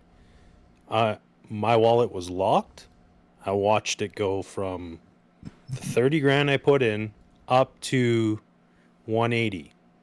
And with that experience, I could have been like, oh, that's a big fucking L, dude. A lot of that was a hearing loss claim I got through the military.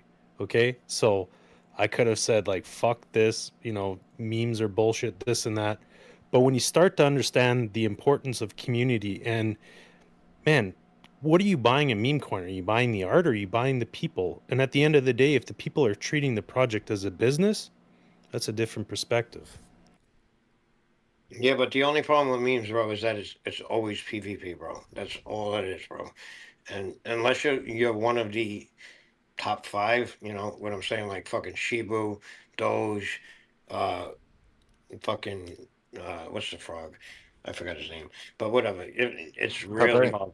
It's really hard. And if you're not playing it for, like, you got to play them for what they are. They're money makers, right? So I'm not saying you can't make money in memes, but if you think that a meme is gonna last forever, Like an NFT could last forever because people get connected to the art, they connected to the the community, they can get connected to the experience.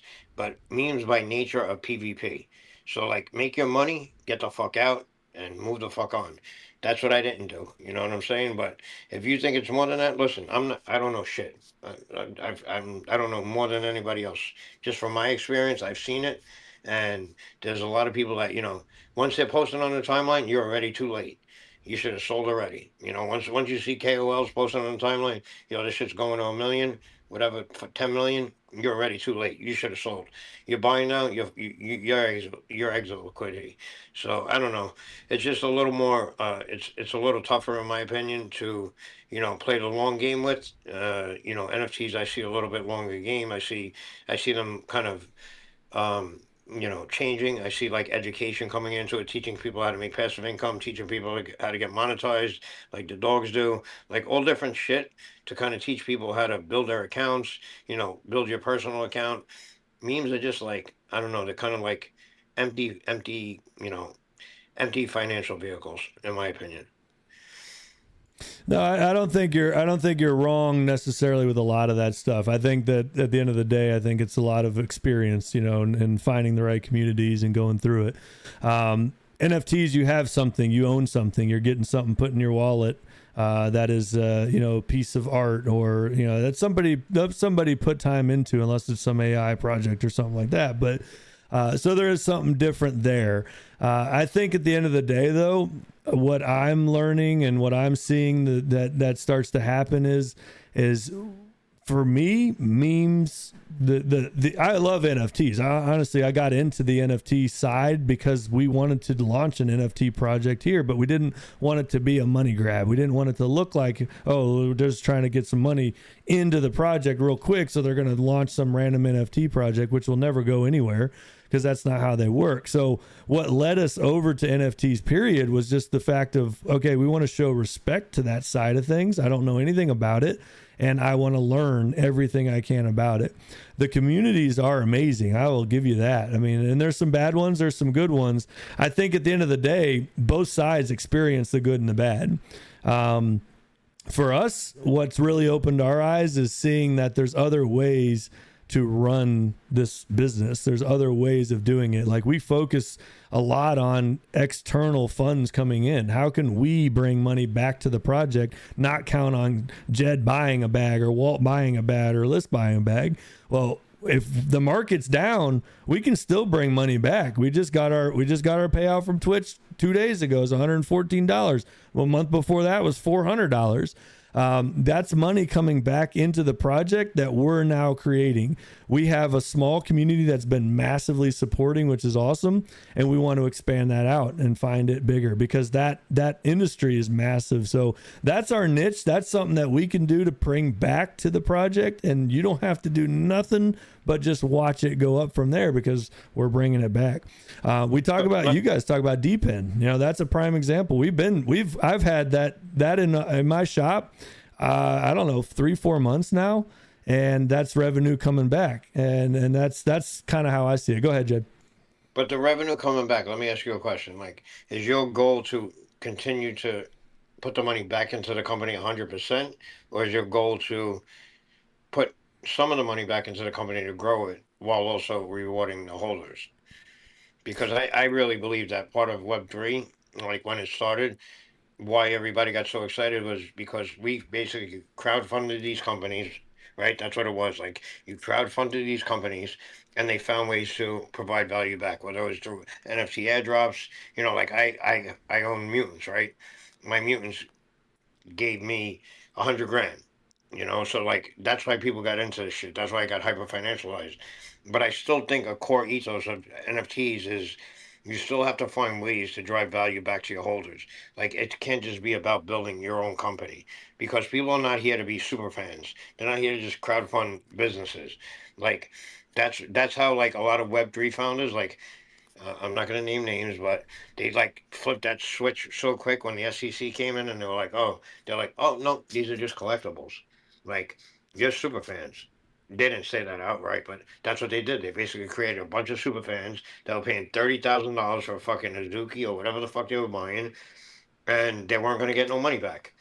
That's not why people came here. People came here because they seen like, oh shit, if I buy this asset, somehow I'm going to get a return. Like people want to see an ROI, and if you want to bring in like Web 2 people, you really have to do that. Without doing that, like I try to, when I came in 2020, and I tried to tell my friends, "Yo, buy these things, bro," and they were like, how do I make money?" And I try to explain to them like, "Oh yeah, there's a community, and you got to kind of get the momentum going." And get, they were like, "You're fucking nuts. You're fucking nuts." But if I could tell them, listen, you buy this fucking NFT, and now you get, we can't use the word, but some type of ROI or dividend every quarter or whatever, it's much easier to explain to like the normies, and then you'll be able to onboard those type of people. So I really think that people forgot that like a lot of people loved NFTs because they were financial vehicles. Like the art only got better when like Bored Apes, when they were at like a half an ETH, they were like, all right, they're cool. When they were at 10 ETH, they were like, oh, they belong in the MoMA. I'm like, fucking, you serious? A fucking ape in the MoMA? Are you kidding me? Like, come on, bro. It's always like that, though. It's been like that, you know? No, So, I'll answer that real quick, and I'll go over to you, Cody. What's really cool about that part of it is, we bring money back to the project. We can just sit there and buy supply and buy supply and buy supply, and then we got a pile of supply. And what do we do with the supply? We can do giveaways with it. We can no, you burn them, bro. Well, I'm not big on burning, but let me go farther than that. Because what's really cool about it is that money has enabled us to help other people, our community, yes, but that money is also two of our region giveaways has come from those funds. So we've been able to not only support the regions by doing it, but we've also been able to give back to the community. And Wander got one of them, Bacano got the other one. Glad that those two got them because those were solid people to get them. But we've been able to definitely bring back for sure. I agree with that 100%. There's definitely people out there that are going to say, okay, well, I'm bringing back this money. I'm getting paid on Twitch, and we're just going to pocket the money. That's how we're going to make our money and not sell on the chart. I don't agree with that. Cody doesn't agree with that. It's not how we're going to do things, but we've been able to support other projects, other people. We just sent $50 out of that wallet to Toys for Tots for another community that's supporting it, and I know damn well they are. And that's the thing, is we're able to give that back. So yeah, I agree though. Giving back to the community is huge for that. Cody, you can go if you. Yeah, no, we should probably pass some more mics around. Slick Rick came up. Oh, I don't even see him up here, and I've had my mic on the bad setting this whole time. All right, let's move around. Let's move around, Jed, man. Great, I love this conversation. Slick's gonna yell at me. Slick's gonna yell at me, bro. Man, I ain't gonna. Honestly, I came to pay my debt to Peanut. I owed him 50 push-ups. You mind if I hit the Jumbotron? Do it, man. Hit it up. I'm horrible about it. Wait. Hold on, Slick. Was it 50 push-ups for 50 push-ups? So I bet Superfly 50 on Detroit. I took Detroit. They were gonna lose. The Rams were gonna lose. I lost that. Then Peanut, I bet to him he was gonna lose to Dallas. I lost that. Wait, no. Was it 50 push-ups for 50 push-ups? What are you talking about? Like, if he lost, he had to do 50? Yeah. He can't do 50 push-ups, bro. Yeah, He's but sucking you know, bro. I told him, That was a sucker bet. What are you talking about? Oh my gosh, here we go. Superfly is solid, right? He said, you know what? I might not get 50, but I'll give him in increments like 15, 20. And to me, like working out is, I think you guys are talking about it earlier. That's a big part of my life. So any money as far as working out, even if it's set to 10, is all good money, right? Because especially if you don't work out, that shit's still going to hit you. Still gonna hit you hard, right? And I know Peanut probably can't. I mean, who knows? Peanut been working out for a little minute. I got faith in my little cacahuate, right? He can't even do 30 in a row, bro. He can't even do. I'll put money. He can't do 30. Peanut could do 30. I bet you Peanut could do 30. I bet. You've been on a cold streak, bro. You want to bet me? No problem. All right, we'll do it. We'll post on the timeline. We'll prove. Let them know, Peanut. They be doubting my guy, bro. Like they do. Man, no, I just think he'll edit that shit, bro. He'll do like 5 and then edit it together with another 5. Oh, okay. His heart's too big for that, bro. He got too much to prove. He's trying to let his nuts hang like George from the Jungle, you know. So like he just gotta There's let certain them people bitches that love spread the swallowing cheese. rum peanuts. One of them, bro. That's my guy, bro. Hey, so look, since we're on the topic, right? Let's just talk about it, right? Let's talk about it one time for the one time, right? Memes, right? Me personally, like that's how I came into this shit. I never got into NFTs. I barely started getting into NFTs with just what we've been doing on my end, right? And just with this and that. And so I've always just came in with, you know, like Shib and all those fucking mean Doge. And then I bought Whiff. That was a big ass printer. Then I bought Shark Cat. That was a big ass printer when I round trip so much money off of that dumbass shit. But it is what it is, right? But what I've learned through the trenches, going through this shit for so long, right? And Jed had you know to be able to keep a meme going is like damn near impossible, right? Not saying it ain't, but it's damn near impossible, right? It has to have Web 2 integrated with it. If you don't have Web 2 integrated with it, you're never gonna make it, right? And because people got merch lines, people got video games, people do, you know, they got all types of stuff, right? And it's never been enough, right? So, like for instance, in order to make something sustainable, you got to be able to base it on anything but price action, right? If you're constantly basing everything on price action, your community will disperse, right? But it goes back to kind of what someone said earlier. A lot of people, there the term ROI could be utilized in many different shapes and forms, right? Your ROI to you might be different than mine, right? Because a lot of people they invest because they want to be a part of something they feel appreciative, they feel loved, they feel respected, they're able to come in and just be a part of something, right? And then you have the ROI, well, I need money, monetization. Oh, I'm gonna flip this and flip that, right? But whenever something is built on something like that, it never lasts, right? That's why, you know, everybody used to say, oh, well, what's the utility? What's the utility? What's the utility, right? We are the utility, bro. Straight up. The people are the utility. Not only are we the utility, but we're the community, right? We're everything because we're the ones coming with the ideas. We're the one building the games. We're the one funding this. We're the ones showing up at our events. We're the ones shaking hands. We're the ones talking personal business. We're the one building every single day, right? So that's where the real substance lies. And when you can I always said this, right? When you can have a community show up every single day where it don't feel like work or it don't feel like it's an obligation, you have won. You have won. You know, where you got people that show up every single day because they want to, not because they have to, and they show up because they feel like they're a part of something and they're adding value to whatever it is that they're doing, right? When you have that, you won. It don't matter what you do because it could these are firm believers and it can only grow from there. And honestly, like a lot of this shit, it just stems from real conversations. That's why that long time ago when I started opening my spaces, I was so glad. I was so glad like that I did that because a lot of people were able to meet people. You know, that's how I met Sassy. That's how I met Bubba. That's how, and then Sassy kind of took it on the East Coast time, which was good because I wanted people to continue to carry the torch, right? Continue showing that kindness, continue showing in that love, that sincerity, that honest conversation that sometimes might not be too easy to talk about, right? But that was the only way that you will ever break down the barriers and the walls in order to get to real people. Because when it's all about sentimental value, right? Like I have for instance, I have a dresser in here that my father-in-law built, and I love my father-in-law to death. Right, I'll do anything for this dude. He's taught me so much.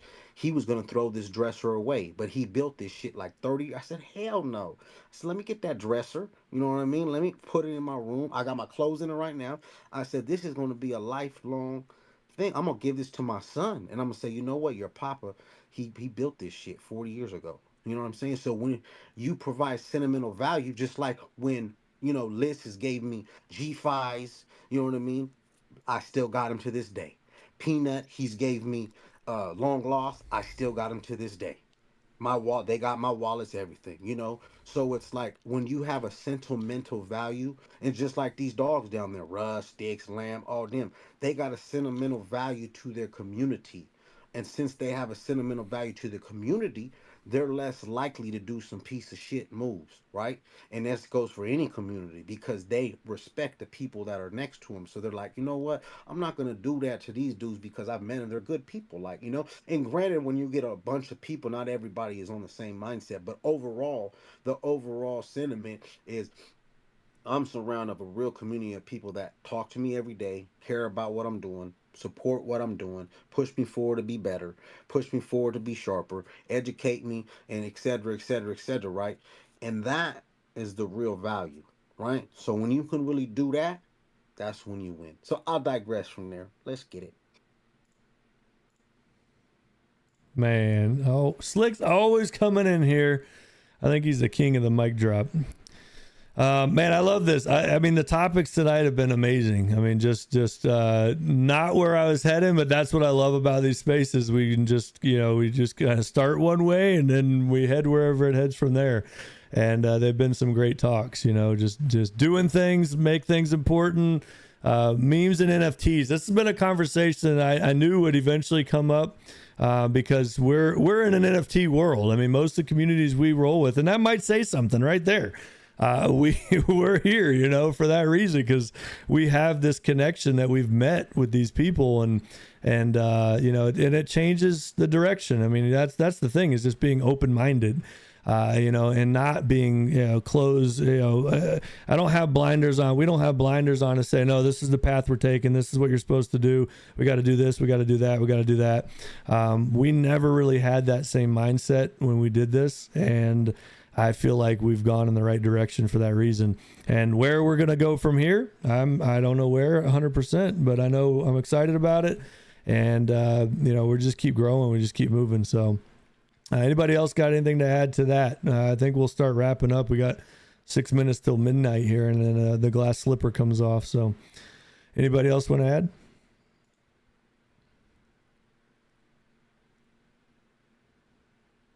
Wait, did you say glass slipper? Yeah. I always wear a glass slipper because midnight, Anyway. All right, man. Great talk, everybody. I'm going to shut down the stream. So if you're over there, make your way back over here if you'd like. Appreciate everyone that came through the Twitch tonight. Another great space over there. And see, even when we rugged over here for a brief second, the Twitch stayed open, which is what I love. So I'm going to shut the stream down though, because I'm going to switch to my phone because I do have a song I want to play us out with tonight. But let's go around the room real quick and say our good nights. I'll start with Sassy. Sassy, are you on the mic by chance? She is locked in on impressions right now. All right, let's jump over to Slick. Slick, I know you just talked, but you got anything on the way out? Sure don't. Short and sweet. Love it. Peanut?